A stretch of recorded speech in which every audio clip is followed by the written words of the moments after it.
તમારી પરીક્ષાઓનો શંખનાદ છે તે થઈ ચૂક્યો છે, તમારી એક્ઝામની ડેટ છે તે ફાઇનલ થઈ ગઈ છે અને આ તમારા વિષયો છે તે વિશાળ ચટ્ટાનની જેમ તમારી સામે ઊભા છે. જાન્યુઆરી એટલે તમારો કન્સેપ્ટ ક્લિયરનો મહિનો.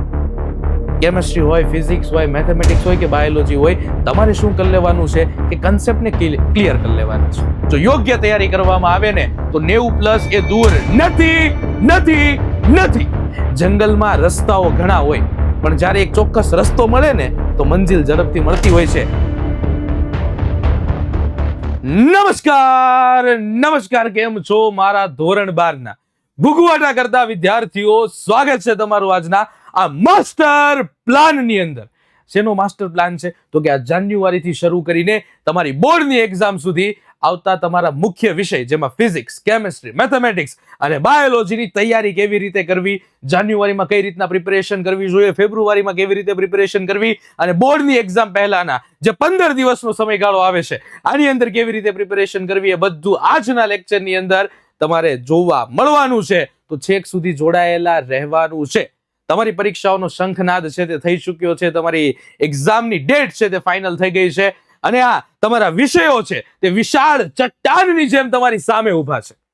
અને આ વિશાળ ચટ્ટાનની સામે તમારે આજે શિખર છે એને સર કરવું હોય તો તમારે આ સ્ટ્રેટેજી એકદમ મહત્વપૂર્ણ થશે. અને નામ જેવું જ કામ છે કે માસ્ટર પ્લાન છે, સબ્જેક્ટ વાઇઝ માસ્ટર પ્લાન છે. તો શરૂ કરીએ પહેલા આપણો વિષય. અને આપણો વિષય એટલે કયો? તો કે સાહેબ બાયોલોજી. બાયોલોજીની અંદર શું કરવું જોઈએ, જાન્યુઆરીમાં કઈ ધ્યાન રાખવું જોઈએ, ફેબ્રુઆરીમાં કઈ વસ્તુની તૈયારી કરવી જોઈએ, આ ઉપરાંત છેલ્લા 15 દિવસમાં તમારો શું માસ્ટર પ્લાન હોવો જોઈએ. જાન્યુઆરીમાં વાત કરો છો તો હાઈ સ્કોરિંગ યુનિટ, સાહેબ તમને બ્લુપ્રિન્ટ મળી ગઈ છે. તમને ફિઝિક્સ, કેમેસ્ટ્રી, મેથેમેટિક્સ અને બાયોલોજીની બ્લુપ્રિન્ટ ઓલરેડી આપણી ચેનલ ઉપર અપલોડ થઈ ગઈ છે. તો એ બ્લુપ્રિન્ટનો વિડીયો જો, એમાંથી કયા યુનિટ્સ છે જે હાઈ સ્કોરિંગ છે, કયા ચેપ્ટર છે જે હાઈ સ્કોરિંગ છે, તેને પહેલા ક્લિયર કરો. આ જાન્યુઆરીમાં સૌથી પહેલો અને સૌથી મહત્વપૂર્ણ મુદ્દો છે કે હાઈ સ્કોરિંગ ચેપ્ટર છે, તમારા હાઈ સ્કોરિંગ યુનિટ છે તે ક્લિયર હોવા જોઈએ. આ પહેલો જાન્યુઆરીમાં તમારે આ કરવાનું છે. જાન્યુઆરીમાં શું કરવાનું છે? તો કે હાઈ સ્કોરિંગ ટોપિક જે છે, ચેપ્ટર જે છે, યુનિટ જે છે તે ક્લિયર કરી નાખવાના છે. ત્યારબાદ એનસીઆરટી ટેક્સ્ટબુક છે એમાંથી લાઈન ટુ લાઈન તૈયારી. સાહેબ હજી સમય છે લાઈન ટુ લાઈન તૈયારી કરવાનો. એકવાર આખું સિલેબસ રિવિઝન કરી લીધો છે ઓલરેડી, તો તમારે શું કરવાનું છે? તો કે એનસીઆરટી ની લાઈન ટુ લાઈન રીડ કરો. જે શબ્દ નથી સમજાતો એને માર્ક કરીને અંડરલાઈન કરો, હાઇલાઇટ કરો અને એની ઉપર વધારે ફોકસથી તૈયારી કરો. આ ક્યાં કરવાનું છે? જાન્યુઆરીમાં. ત્યારબાદ આકૃતિની પ્રેક્ટિસ. સાહેબ બાયોલોજી એટલે આકૃતિઓનો વિષય. આકૃતિ વગર બાયોલોજી અધૂરું છે. તો બાયોલોજીમાં મહત્વપૂર્ણ પ્રશ્નોની જ્યારે વાત કરતા હોય ત્યારે આકૃતિ છે તે મહત્વની છે. તો ખાલી જોવાથી આકૃતિ નહીં આવડે, આકૃતિને દોરવાની પ્રેક્ટિસ પણ કરવી પડશે. ને આ બધી જ પ્રેક્ટિસ કરવાનો તમારી પાસે 1 મહિનાનો સમય છે. આ જાન્યુઆરી એને કહેવાય કે કોન્સેપ્ટ અને આકૃતિ ફેઝ છે, કે આમાં તમારે કોન્સેપ્ટ ક્લિયર કરવાના છે અને આકૃતિ ઉપર ભારણ છે તે વધારે આપવાનું છે, વધારે તૈયારી કરવાની છે. ત્યારબાદ દૈનિક અભ્યાસ કલાકો અને રિવિઝનનો સમય, આ બધું જ તમારું ફિક્સ હોવું જોઈએ કે દિવસની 3 થી 4 કલાક હું એક્સ્ટ્રા વાંચન છે તે કરવાનું છું, રિવિઝન છે તે કરવાનું છે, પ્રેક્ટિસ છે તે કરવાનું છું, સ્કૂલ કોચિંગ ને બધું તો છે, સાથે સાથે એક્સ્ટ્રા ટાઈમિંગ આને ફાળવવાનો છું. તો આ તમારે ડિટેલની અંદર કોન્સેપ્ટ ક્લિયર કરવાના, ડાયાગ્રામ પ્રેક્ટિસ કરવાની, આ બધી જ વસ્તુ તમારે જાન્યુઆરીની અંદર કરવાનું છે. સાહેબ જાન્યુઆરી એન્ડ થવા આવે અથવા મિડ જાન્યુઆરીથી અથવા ફેબ્રુઆરીની અંદર શું કરવું જોઈએ? તો કે એમસીક્યુ જે વિધાન કારણ આધારિત છે. મોટા ભાગના બાયોલોજીના વિદ્યાર્થીઓ મારી વાતથી રિલેટ કરશે. અને શું તમારે પણ જો આ પ્રોબ્લેમ હોય ને તો કોમેન્ટ સેશનમાં જણાવી દેજો. મોટા ભાગના વિદ્યાર્થીઓ છે ને મારા વાતથી રિલેટ કરશે કે સાહેબ થિયરી સમજાઈ જાય છે પણ એમસીક્યુ સોલ્વ કરતી વખતે પ્રોબ્લેમ આવે છે. શું તમને પ્રોબ્લેમ આવે છે એમસીક્યુની? તો નીચે કોમેન્ટ સેશનમાં જણાવી દેજો કે હા સાહેબ અમારે પણ આ પ્રોબ્લેમ છે તે આવે છે. તો આનું સોલ્યુશન વધારે ડિટેલમાં પ્રેક્ટિસ તમારે કયા મહિનાથી સ્ટાર્ટ કરવાની છે? ફેબ્રુઆરીથી. ઓલરેડી ચાલુ કરી જ દેવાની છે પણ ડિટેલની અંદર કે ફૂલ્લી ફોકસ કે સાહેબ હવે થિયરી મૂકી દેવાનો સમય છે, હવે માત્ર ને માત્ર એમસીક્યુ ઉપર ધ્યાન આપવાનો સમય છે, માત્ર ને માત્ર ક્વેશ્ચન આન્સર ઉપર ધ્યાન આપવાનો સમય છે. અને આના માટે આપણે A1 પેપર સોલ્યુશન બેચ પણ લાવવાના છીએ. તો એમાં પણ તમે જોડાઈ જજો, જેમાં તમને તમારા ચેપ્ટર કહેવાય ને કે subject wise most IMP paper છે એનું સોલ્યુશન કરાવવાનું છે. 5 પેપરો છે એનું સોલ્યુશન કરાવવાનું છે. 2, 3 ને 4 માર્ક્સના જવાબો લખવાનું ફોર્મેટ. ઘણા બધા વિદ્યાર્થીઓની પ્રોબ્લેમ હોય છે, આ તમારી સમસ્યા હશે કે સાહેબ સવાલ આખો યાદ છે, જવાબ આખો યાદ છે, પણ લખવો કેમ એનું ફોર્મેટ જ ખબર નથી. તો એ ફોર્મેટ કેમ લખવું એના માટે પણ આપણી A1 બેચ છે. A1 બેચ જે લોન્ચ થવાની છે એમાં જોડાઈ જજો. તેમાં તમારે લખવું કેવું જોઈએ, કેવા પ્રકારના પ્રશ્નો પૂછાય તો કેવું લખવું, એની ટિપ્સ શું છે, આ બધું જ એમાં તમને મળવાનું છે. તો આમાં સુધારો કરવાનો છે. આ સાથે સાથે કીવર્ડ્સ, હેડિંગ, અંડરલાઇન ટેકનિક, આ બધું જ ઇમ્પ્રૂવ કરવાનું છે. કારણ કે આ સમય આમાં હજી થોડુંક રિવિઝન મોડમાં ચાલતું હશે, આમાં થોડુંક બિલ્ડઅપ વધારવાનું છે. કારણ કે પ્રેક્ટિસ અને આન્સર રાઇટિંગ, આ જે તબક્કો છે, આ 1 મહિનો છે, એ તમારો પ્રેક્ટિસ વધારવા માટેનો છે. આન્સર રાઇટિંગની પ્રેક્ટિસ તો તમારે લખીને પ્રેક્ટિસ કરવી પડશે. આખા પેપરો છે તે લખવા પડશે. કારણ કે 3 કલાકનો જ સમય છે આપણી પાસે. 3 કલાકમાં બધી જ વસ્તુ છે તે પૂરી થવી જોઈએ. સાથે સાથે સાપ્તાહિક સંપૂર્ણ અભ્યાસક્રમનું રિવિઝન, 1 અઠવાડિયામાં તમારો સંપૂર્ણ સિલેબસ છે તે રિવાઇઝ થઈ જાય. આ લેવલની તમારી તૈયારી હોવી જોઈએ. અને છેલ્લા 15 દિવસમાં માત્ર શોર્ટ નોટ્સ, તમારી પાસે જે પણ શોર્ટ નોટ્સ તમે બનાવી છે અથવા વિદ્યાકુલ દ્વારા તમને પૂરી પાડવામાં આવી છે, આ બધી જ શોર્ટ નોટ્સ છે, એમાંથી રિવિઝન કરવાનું છે. ક્વિક રિવિઝન થશે. આકૃતિ ઉપર ધ્યાન દઈ દેવાનું છે. દરરોજ શું રિવિઝન કરવું એ તમારી પાસે પ્લાનિંગ હોવું જોઈએ કે આજે મારે શું રિવિઝન કરવાનું છે, આજે મારે કઈ વસ્તુ ઉપર ધ્યાન આપવાનું છે. ડેઈલી પ્લાનિંગ તમારી પાસે હોવું જોઈએ. અને શું અભ્યાસ કરવાનું ટાળવું કે જ્યારે છેલ્લા 15 દિવસ હોય ને ત્યારે કોઈ નવી વસ્તુ લઈને નથી બેસવાનું કે હું આ પ્રકાશન કરી લઉં, આ પ્રકાશન કરી લઉં. નહીં, જે તમે અત્યાર સુધી કર્યું છે બસ એમાં જ કંઈક છે તે ઇમ્પ્રૂવ કરવાનું છે. કંઈક નવી વસ્તુ લઈને એના ઉપર ઇમ્પ્લિમેન્ટ છે તે કરવાનું નથી. એટલે આ બાયોલોજીની સ્ટ્રેટેજી છે. જાન્યુઆરી, ફેબ્રુઆરી અને છેલ્લા 15 દિવસ હું ગેરંટી આપું છું કે જો આ ટેકનિકથી તમે કામ કરશો ને તો 100% તમારી મહેનત, તમારું પરિણામ 90+ નો લક્ષ્ય છે તે જરૂર હાંસલ થશે. હજુ પણ તમારી પાસે સમય છે. જો યોગ્ય તૈયારી કરવામાં આવે ને તો 90+ એ દૂર નથી. યોગ્ય તૈયારી, યોગ્ય માસ્ટર પ્લાન સાથે 90+ હાંસલ કરી શકો છો. આ તો બાયોલોજીની વાત થઈ. સાહેબ આવું ફિઝિક્સની અંદર પણ આવતું હશે, આવું કેમિસ્ટ્રીની અંદર પણ આવતું હશે, આવું મેથેમેટિક્સની અંદર પણ આવતું હશે. જોઈએ ફિઝિક્સની અંદર વાત કરીએ તો કે ફિઝિક્સમાં પણ છે. જાન્યુઆરીમાં તમારે શું કરવાનું છે? Theory plus formula quiz. ભાઈ ફિઝિક્સ એટલે દાખલાઓ આવશે, પણ ફિઝિક્સ એટલે થિયરી પણ છે. તો જે થિયરીઓ છે તેને જાન્યુઆરીનો 1 મહિનાનો સમય છે એમાં ક્લિયર કરો. જેટલા પણ ફોર્મ્યુલા છે એની શીટ તમારી પાસે હોવી જોઈએ તૈયાર કે આ ચેપ્ટર, આ થિયરી, એનો આ ફોર્મ્યુલા છે. બસ ઝડપથી રિવિઝન કરવા માટે તમારો મહત્વપૂર્ણ ભાગ ભજવશે ચેપ્ટર પ્રાધાન્યતા. સાહેબ કયા ચેપ્ટરમાંથી થિયરી વધારે પૂછાય છે, ન્યુમેરિકલ્સ વધારે પૂછાય છે, તમને ખબર હોવી જોઈએ અને એના ઉપર વધારે ધ્યાન આપવાનું છે. આના માટે પણ આપણી ફિઝિક્સની બ્લુપ્રિન્ટ છે તે આપણી ચેનલ ઉપર અપલોડ છે. જો જોવાની બાકી હોય તો એ પણ જોઈ લેજો. ફોર્મ્યુલા ડેરિવેશનમાં સમજણ પડવી જોઈએ કે કયો ફોર્મ્યુલા ક્યાંથી આવે છે, એની થિયરી કઈ બેઝ છે, ક્યારે કયો ફોર્મ્યુલા વાપરવો જોઈએ એ પણ તમને ખબર હોવી જોઈએ. આ ઉપરાંત વિવિધ ગ્રાફ્સ છે, રે ગ્રાફ્સ છે, રે ડાયાગ્રામ છે, દૈનિક ન્યુમેરિકલ પ્રેક્ટિસ, દરરોજ પ્રેક્ટિસ કરવી જરૂરી છે. ભાઈ આજે કરી પછી સીધા 2-3 દિવસ, અઠવાડિયા પછી કરશું એમ નહીં. ડેઈલી થોડાક ન્યુમેરિકલ્સ છે એની પ્રેક્ટિસ કરો. ફેબ્રુઆરીમાં શું કરવાનું છે તો કે સ્ટેપ વાઇઝ ન્યુમેરિકલ સોલ્વિંગ. સીધું થોડીક સ્પીડ સાથે તમારે ન્યુમેરિકલ સોલ્વ કરવાના છે. કોન્સેપ્ટ ક્લિયર કરીને ન્યુમેરિકલ સોલ્વ કરવાના છે. MCQ પ્રેક્ટિસ હું તમને હજુ કહું છું, દરેક સબ્જેક્ટમાં MCQ નું બૂસ્ટ અપ લેવલ ફેબ્રુઆરીથી તમારે મિડ જાન્યુઆરી અથવા ફેબ્રુઆરીથી તમારે બૂસ્ટ અપ લેવલ MCQ માં વધારવાનું છે. ડેરિવેશન લખવાનું ફોર્મેટ, સાપ્તાહિક ટેસ્ટ એટલે કે તમારી લખાણની પ્રેક્ટિસ, રિવિઝન આ વધારવાનું છે. અને વાત જ્યારે આવતી હોય છે MCQ ની, તો શું તમારે MCQ સિરીઝ પણ આની જોઈએ છે?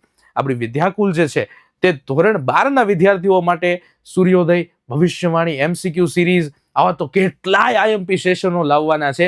જેમાંથી તમારો ફેવરેટ IMP સેશન કયો છે એ તમારે કોમેન્ટમાં જણાવવાનું છે. અને કયો તમે પહેલા જોવા માંગો છો કે કયો સાહેબ પહેલા આવવો જોઈએ, જલ્દી આવવો જોઈએ, એ તમે જોવા માંગો છો એ તમારે નીચે છે તે કમેન્ટ કરી દેવાનું છે. અને છેલ્લા 15 દિવસની વાત કરું તો ફોર્મ્યુલા રિવિઝન સાયકલ, એવું શોર્ટકટ તમારે તૈયાર કરવાનું છે, એવો ચાર્ટ તૈયાર કરવાનો છે કે માત્ર જોવાથી જ તમને દરેક વસ્તુ છે મગજમાં રિમાઇન્ડ થતી રહે. માત્ર અગત્યના ડેરિવેશન બધું જ કરવા જશો તો શક્ય નથી, પણ એ તારવેલા અગત્યના ડેરિવેશન એ તમારે ધ્યાન આપવાનું છે. સામાન્ય ગણતરીની ભૂલો છે તે અવગણવાની છે. ઘણીવાર શું થતું હોય છે, ઉતાવળમાં આપણે સામાન્ય ગણતરી છે એની પર એટલો બધો ભાર નથી આપતા ને જેના કારણે ત્યાં જ પ્રોબ્લેમ આવે છે અને પરિણામે પાછળનો આખો દાખલો છે તે ખોટો પડે છે, આખી સાબિતી છે તે ખોટી પડે છે. તો આવી બધી બાબતો છે ને અવગણો. અને આ અવગણશો તો હજુ ગેરંટી, આપણે બાયોલોજીનું તો કીધું જ, ફિઝિક્સમાં પણ 90+ એ છે એનો લક્ષ્ય છે, એનો માર્ક્સ જે છે તે હાંસલ તમે કરી શકશો, એ ભાઈ ફાઇનલ છે.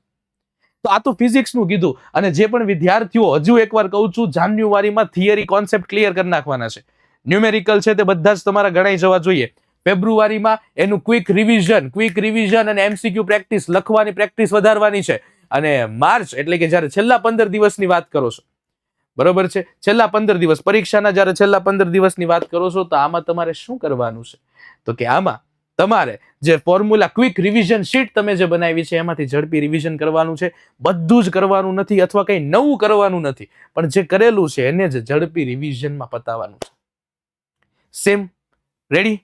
ક્લિયર છે? વાત કરીએ ત્રીજા સબ્જેક્ટની, કેમેસ્ટ્રી. આ પાવર સ્ટડી પ્લાન, કેમેસ્ટ્રીનો પાવર સ્ટડી પ્લાન શું છે જોઈએ. શરૂઆત ક્યાંથી કરશું સાહેબ? જાન્યુઆરીમાં ફિઝિકલ, કેમિકલ, ઓર્ગેનિક, જે ઇનઓર્ગેનિક, આ બધા જ જે છે, જે વિદ્યાર્થીઓને આમ કહેવાય કે સાહેબ એક યાદ રાખો ને બીજું ભૂલાઈ જાય છે, તો આના કન્સેપ્ટ ક્લિયર કરવાનો સમયગાળો જાન્યુઆરીના 30 દિવસો. એટલે તમારા કન્સેપ્ટ ક્લિયર કોના માટે? કેમેસ્ટ્રી માટે. ઇનઓર્ગેનિક, ઓર્ગેનિક, ફિઝિકલ, આના કોન્સેપ્ટ ક્લિયર કરો. ત્યારબાદ NCERT ટેક્સ્ટ બુક ઉપર ફોકસ કરો. એમાં એક્ઝામ્પલ જે આપેલા છે, કેમેસ્ટ્રીમાં પણ ન્યુમેરિકલ્સ જે આપેલા છે, જે ઇક્વેશનો આપેલી છે, એના જે અપવાદો આપેલા છે, આના ઉપર વધારે ધ્યાન આપો. હાઇલાઇટ કરો, અલગથી નોટ કરો. આ એક તમારું મટીરિયલ તમારે તૈયાર કરવાનું છે રિવિઝન માટે. કયા રિવિઝન માટે? ફેબ્રુઆરીમાં. કેમ કે ફેબ્રુઆરીમાં તમારે એની પ્રેક્ટિસ ફેઝ કરવાનું છે. ઓલરેડી તમે 1 મહિનામાં કવર કરશો. જે બીજો મહિનો આવશે, ફેબ્રુઆરીના જે 15-20 દિવસો તમને મળવાના છે, એમાં તમારે શું કરવાનું છે? તો કે numerical and conservation, MCQ, short answer practice, આ બધું જ લખીને તમારે પ્રેક્ટિસ કરવાનું છે. હું હજી એકવાર કહું છું, લખીને પ્રેક્ટિસ કરવાનું છે, લખ્યા વગર. કારણ કે શું થાય છે, અત્યાર સુધી આપણે પ્રેક્ટિસ કરીને એ કેવી છે? રીડ કરવાની, MCQ સોલ્વ કરવાની. પણ જ્યારે વાત આવે છે 2 ગુણના પ્રશ્નની, 3 ગુણના પ્રશ્નની, 4 ગુણના પ્રશ્નની, તો આપણે જોઈએ એવું લખાણ લખી શકતા નથી. આની પાછળ એક મહત્વપૂર્ણ કારણ એ પણ છે, કારણ કે આપણી લખાણની પ્રેક્ટિસ નથી. તો લખાણની પ્રેક્ટિસ પણ તમારે ઇમ્પ્રૂવ કરવાની છે. અને છેલ્લા 15 દિવસમાં PYQs, ખાસ કરીને કેમેસ્ટ્રી, ફિઝિક્સ, મેથ્સ, બાયોલોજી બધાની અંદર જે છેલ્લા 15 વર્ષના PYQs છે, અથવા છેલ્લા 5 વર્ષના પણ લઈ લો, જે આપણને ગર્જના સિરીઝ જે આપણી છે યુટ્યુબ પર, ગર્જના સિરીઝ ચેપ્ટર વાઇઝ, એમાંથી પણ તમને મળી જશે. તો એ પણ જોઈ લેજો. એ કરી નાખવાના છે. મહત્વના ન્યુમેરિકલ્સ છે તમને એમાં મળી જશે ગર્જના સિરીઝમાં, એ પણ જોઈ લેજો. અને સામાન્ય કેમેસ્ટ્રીમાં ઘણીવાર અવસ્થા દર્શાવવામાં, સંતુલન કરવામાં, સૂત્ર લખવામાં, આ બધી જ વસ્તુમાં સામાન્ય ભૂલો જે કરી શકતા હોઈએ છીએ, તાપમાન કેટલું છે, આવી ન થાય તેનું ખાસ છે આપણે છે તે ધ્યાન રાખવાનું છે. બહુ સિમ્પલ છે. મગજમાં એક વસ્તુ ક્લિયર રાખજો. આ ખાલી હું તમને સમજાવવા નથી આવ્યો, તમને કહેવા આવ્યો છું કે આ તમારું પ્લાનિંગ છે. આ પ્લાનિંગ તમને એવું આપી રહ્યો છું કે જો આ પ્લાનિંગ તમે મગજમાં સેટ કરી દીધું કે મારે ફિઝિક્સમાં આ રીતે જ તૈયારી કરવાની છે, મારે કેમેસ્ટ્રીમાં આ રીતે જ તૈયારી કરવાની છે, મારે બાયોલોજીમાં આ રીતે જ તૈયારી કરવાની છે, મારે મેથેમેટિક્સમાં આ રીતે જ તૈયારી કરવાની છે, તો તમારું માઇન્ડ છે ને એક ચોક્કસ દિશામાં કામ કરશે. જંગલમાં રસ્તાઓ ઘણા હોય, પણ જ્યારે એક ચોક્કસ રસ્તો મળે ને તો મંજિલ ઝડપથી મળતી હોય છે.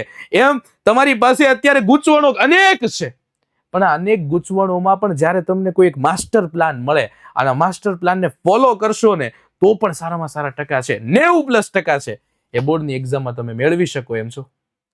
વાત કરીએ આગળના ટોપિકની, આગળના સબ્જેક્ટની, તો કે મેથેમેટિક્સ. અને મેથેમેટિક્સ એટલે આંકડાઓનો સબ્જેક્ટ, દાખલાઓનો સબ્જેક્ટ. કેવો સબ્જેક્ટ? આમાં શું કરવાનું? જાન્યુઆરીમાં ચેપ્ટર વાઇઝ ડિફિકલ્ટી અને વેઇટેજ.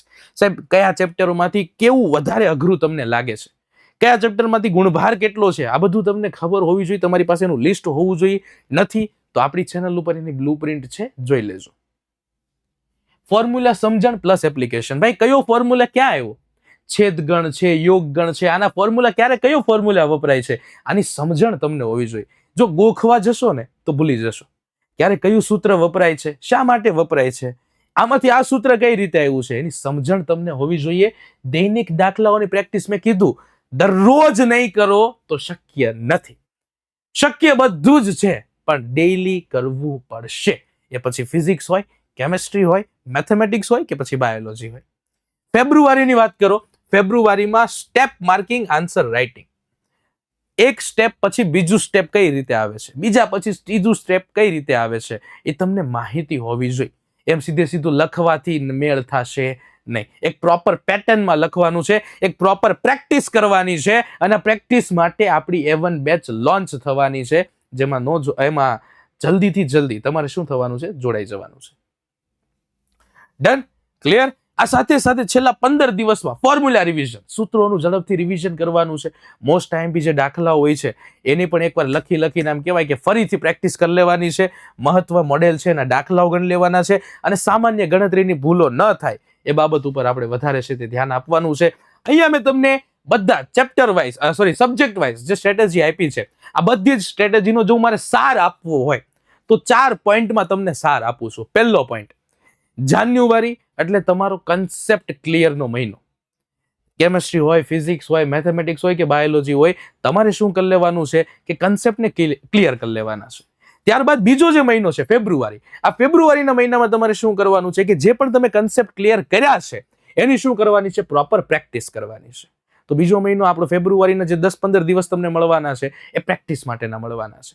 અને એક્ઝામ પહેલાના જે 10-15 દિવસ છે આ બધું જે તમે મહેનત કરી છે, રિવિઝન કર્યું છે, પ્રેક્ટિસ કરી છે, આ બધાનો નિચોડ તમને આ 15 દિવસમાં તમારે છે તે આપવાનો રહેશે. એટલે આવી રીતે પ્રોપર ગાઈડન્સ સાથે ત્રીજો પોઈન્ટ થયો. અને ચોથો પોઈન્ટ, નવી વસ્તુ શરૂ કરતા પહેલા જે જૂની વસ્તુ છે એને યોગ્ય રીતે પૂર્ણ કરવાની છે. બને ત્યાં સુધી નવી વસ્તુ શરૂ કરવાની જ નથી. છેલ્લા 15 દિવસની વાત કરું છું તો ઉતાવળું થવાનું નથી. ઉતાવળ થશો તો અઘરું થશે. અને ત્રણેય વસ્તુ મેં તમને કીધી, જાન્યુઆરીમાં શું કરવું, ફેબ્રુઆરીના શરૂઆતમાં શું કરવું અને એક્ઝામના 10-15 દિવસ પહેલા શું કરવું, આ કીધું. પણ આ બધાની સાહેબ પ્રેક્ટિસ કરવી છે. તમે કહો છો પ્રેક્ટિસ કરવી, તો પ્રેક્ટિસ કરવા માટે આપણી A1 પેપર સોલ્યુશન બેચ આવવાની છે, એમાં જોડાઈ જવાનું છે. આ 4 મહત્વની બાબત યાદ રાખવાની છે. એટલે તમારા દરેક પેપર છે, દરેક વિષય છે એનું સમાધાન તમને છે તે મળી રહેવાનું છે. આશા કરીએ કે જે પણ તમને અહીંયાથી જે કહેવામાં આવ્યું છે તે તમને વ્યવસ્થિત સરળતાથી મગજમાં ઉતર્યું હશે. આ માસ્ટર પ્લાન છે તમે તમારા ડેઇલી રૂટીનની અંદર ફોલો કરશો અને સારામાં સારું બોર્ડની અંદર પરિણામ મેળવો એવી શુભકામનાઓ સાથે જય હિન્દ, જય ભારત, વંદે માતરમ, જય જય ગરવી ગુજરાત, રાધે રાધે અને ઓલ ધ વેરી બેસ્ટ.